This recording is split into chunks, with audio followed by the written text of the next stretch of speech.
നമസ്കാരം. ഗാനസാധന school of മ്യൂസിക്കിൻ്റെ harmonium practice ക്ലാസ്സിലേക്ക് ഏവർക്കും സ്വാഗതം. നമുക്കിന്ന് പുതിയ ഒരു പാഠം പഠിക്കാം. കാരണം നമ്മുടെ ഫിംഗറിങ് യഥേഷ്ടം വന്നാൽ മാത്രമേ നമുക്ക് ഉദ്ദേശിക്കുന്ന കാര്യങ്ങൾ നമ്മുടെ വിരലുകളിൽ വരികയുള്ളൂ. അപ്പോൾ നമുക്ക് ഏറ്റവും നന്നായിട്ട് വരുത്തേണ്ടത് ഫിംഗറിങ് ആണ്. അതുതന്നെ നല്ല വക്രമായ രീതിയിലുള്ള സ്വരങ്ങളൊക്കെ പ്രയോഗിക്കുമ്പോൾ നമ്മുടെ ഫിംഗറിങ് നന്നായിട്ട് പല രീതിയിൽ പല പൊസിഷനിൽ വരുത്തുക എന്നുള്ളതാണ് നമുക്ക് ഇപ്പോഴാവശ്യം. അപ്പോൾ അങ്ങനെയുള്ള ഒരു സെക്ഷൻ നമുക്കിന്ന് നോക്കാം. ഇത് കർണാട്ടിക് ബേസിൽ നോക്കുകയാണെങ്കിൽ ഇത് ശങ്കരാഭരണ രാഗമാണ്. ഷഡ്ജം, ഇതിനെ ചതുർശ്രുതി ഋഷഭം, അന്തരകാന്താരം, ശുദ്ധമധ്യമം, പഞ്ചമം, ചതുർശ്രുതി ദൈവതം, കാകളി നിഷാദം, ഷഡ്ജം. ഇതാണ് കർണാട്ടിക് രീതിയിൽ നമ്മൾ നോക്കുകയാണെങ്കിൽ ഈ വൈറ്റ് കട്ട, അല്ലെങ്കിൽ ഇത് വെസ്റ്റേണിലാണെങ്കിൽ സി മേജർ സ്കെയിൽ എന്ന് പറയും. അപ്പം ഇത് ശങ്കരാഭരണ രാഗം. ശങ്കരാഭരണ രാഗത്തിൽ നമുക്ക് നോക്കാം. സരി ഗ മ ഗ രി. അപ്പം 4 സ്വരങ്ങൾ വന്നിട്ട് തിരിച്ചു വരുവാണ്. സരി ഗ മ ഗ രി കഴിഞ്ഞ് സരി ഗ രി സരി ഗ മ. അപ്പം 1 2 3 4 3 2 1 2 3 2 1 2 3 4. അപ്പോൾ നിങ്ങൾക്ക് ഇങ്ങനെ വേണമെങ്കിൽ ഇത് എഴുതിയെടുക്കാം. 1 2 3 4 3 2 1 2 3 2 1 2 3 4. അപ്പം സരി ഗ മ ഗ രി സരി ഗ രി സരി ഗ മ.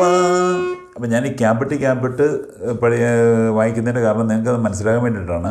പക്ഷെ നമുക്ക് ആ ക്യാമ്പ് വരാതെ രീതിയിൽ വായിക്കണം കേട്ടോ. സരി ഗ മ ഗ രി സരി ഗ രി സരി ഗ മ ഇങ്ങനെ വായിക്കണം. അപ്പം ഞാനിങ്ങനെ നിർത്തി വായിക്കുന്നത് നിങ്ങൾക്ക് എളുപ്പത്തിന് മനസ്സിലാകാൻ വേണ്ടിയിട്ടാണ്.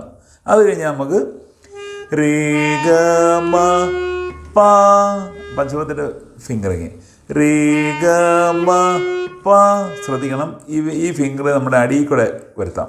അല്ലെങ്കിൽ രി ഗ മ പ മ ഗ. ഇപ്പം നിങ്ങൾക്ക് വേണമെങ്കിൽ ഈ ഒരു ഫിംഗർ വേണമെങ്കിൽ എക്സ്ട്രാ ഉപയോഗിക്കാം. കാരണം നമുക്കിങ്ങനെ വരുത്താതെ എളുപ്പത്തിൽ നമുക്ക് ചെയ്യാവുന്നതാണ്. പക്ഷെ നമുക്ക് അടുത്തതിൽ പോകുമ്പോഴേക്കും ഇങ്ങനെ വന്നേ പറ്റൂ. അപ്പം ഇങ്ങനെയുള്ള ചെറിയ ചെറിയ അവസരങ്ങളിൽ നമുക്ക് ഈ ഫിംഗറിനെ നമുക്ക് സപ്പോർട്ട് ചെയ്യാം കേട്ടോ.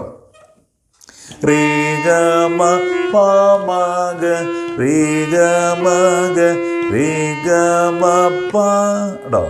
അടുത്തത് ഗ മ പ ദ പ. അപ്പോൾ അടുത്ത കഴിയുമ്പോഴത്തേക്കും നമുക്ക് ഇങ്ങനെ വരും. ഗ മ പ ഇങ്ങനെ അടുത്ത് വരാൻ പാടില്ല. അപ്പോൾ അതുകൊണ്ട് നമുക്ക് ഗ മ പ ദ പ മ ഇങ്ങനെ വരാം കേട്ടോ. ഗ മ പ മ ഗ മ പ ധ. ഓക്കെ, നിങ്ങൾക്ക് മനസ്സിലായില്ലേ? ഗ മ പ ദ പ മ ഗ മ പ മ ഗ മ പ ധ. അത് മധ്യമം. മ പ ധ നി ധ പ മ പ ധ പ മ പ ധ നി. അടുത്തത് പദ നി സ നി ധ പദ നി ധ പദ നി സ. കണ്ടില്ലേ? ഇപ്പം നമ്മൾ ആരോടും കംപ്ലീറ്റ് ചെയ്തു.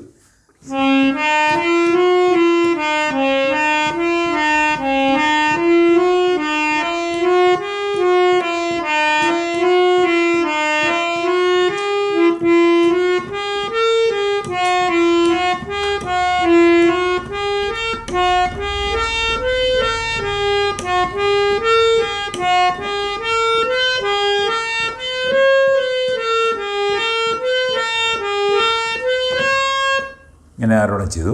ഇനി നമുക്ക് ഇതിൻ്റെ ആവരണം നോക്കാം. സ നി ധ പ ധ നി സാ നീ ദ നീ സാ നീ ദ പ. അത് കഴിഞ്ഞ് നീ ദ പ മ പ ദ നീ ദ പ ദ നീ ദ പ മ ദ പ മ ഗ മ പ ദ പ മ പ ദ പ മ ഗ പ മ ഗ രി ഗ മ പ മ ഗ മ പ മ ഗ രി മ ഗ രി സ രി ഗ മ ഗ രി ഗ മ ഗ രി സ. അവരാണ്. അപ്പോൾ നിങ്ങൾക്കത് ഈ നോട്ട് നിങ്ങൾ എഴുതിയെടുക്കുക. സാ നീ ദ പ ദ നീ സാ നീ ദ നീ സാ നീ ദ പ. എഴുതി ചേർത്തില്ലേ?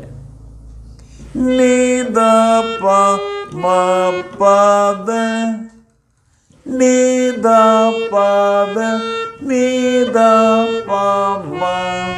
അത് കഴിഞ്ഞ് ത പ മ ഗ മ പ ദ പ മ പ ദ പ മ ഗ.